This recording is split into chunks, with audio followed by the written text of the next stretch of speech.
তাই ফালতু কথা বলবো।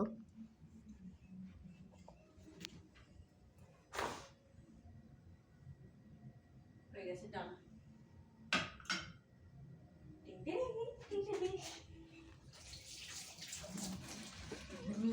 কি হয়েছে? আমার রেসিপি হয়ে গেছে। আমি একটা কিছু একটা করেছি, পিৎজা আর স্যান্ডউইচ পিঠে।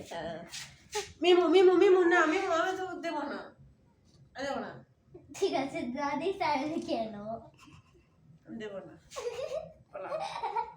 আমি এখানে গাড়ি খেয়ে নেবো।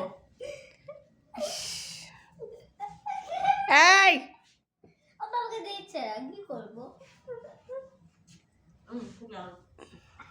ওকে একটু দে। এটা যেন অরিগানো পিৎজা দিয়েছি, মানে পিৎজা অরিগানো অরিগানো হয় না, এটা দিয়েছি। একটু দে, এক কামড় দে। আমাকে জিজ্ঞাসা, আমি বলেছিলাম তোমাকে যে আমি রুটি খাবো, তখন ও কিন্তু বলেনি যে খাবে। আমি কি জানো যে পিৎজা করবি? আমি মাকে বলেছি যে আমি পিৎজা করবো, তাই শুনতে পাইনি। পিৎজা বলেছি, সরি পিৎজা করবো আমি বলেছি মাকে।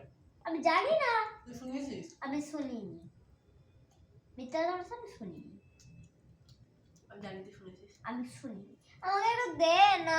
একটু দে গুনগুন, অমনি করিস না, লোভ তোর পেটে ব্যথা করবে যদি না দিস তো। দিয়েছে? এই এই এই এই কেমন? এই বাস দিয়েছে তো, চলে এসো। খেতে দারুণ লাগছে পুরো, জানো তো শুধু এই পাউরুটিটা রুটি, তাও কিছু পার্থক্য বোঝা যাচ্ছে না, পিৎজাই লাগছে, শুধু চিকেনটা যা মিশিং আছে।